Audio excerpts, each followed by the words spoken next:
Շնորհակալ եմ, ողջունում եմ բոլորին, սիրելի ժողովուրդ, բարև ձեզ։ Իհարկե շատ կարևոր հարց է, բայց շատ ավելի կարևոր հարց է, որպեսզի մեր ժողովուրդը մասնակցի քաղաքական process-ներին։ Եվ դրա համար սիրելի ժողովուրդ, խնդրում եմ, հունիսի 7-ին անպայման գնացեք ընտրության եւ կատարեք ձեր ընտրությունը։ Ինչ վերաբերում է այս ֆորմատին դեբատների, անցած երկու դեբատները ցույց տվեցին, որ այս ֆորմատը էֆեկտիվ չէ եւ այն ի վերջո վերածվում է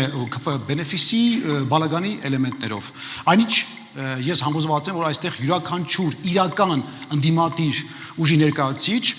տետատետ բանավեճի ժամանակ վստահաբար կարող է, ինչպես ասեց Արթուր Օսիպյանը իր խոսքով, բմբլան անել իշխանության ներկայացուցիչներին։ Այնպես որ պարոն Փաշինյան,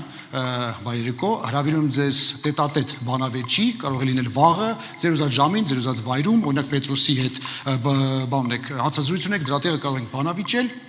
Այնպես որ կսպասեմ ձեր պատասխանին, շատ շնորհակալ եմ, լավ երեկո եմ ցանկանում բոլորին եւ մենք համարության կարամ ես որոշեմ իմ մոտ ինչ անել։ Շնորհակալություն։ Միասնության թվեր կուսակցություն Արման Թաթոյան։ Սիրելի քաղաքացիներ, ինչու եմ ես առաջադրվել վարչապետի պաշտոն։ Ներողություն, պարոն Մարության, դուք հեռանում եք, չեք մասնակցում բանավեճին։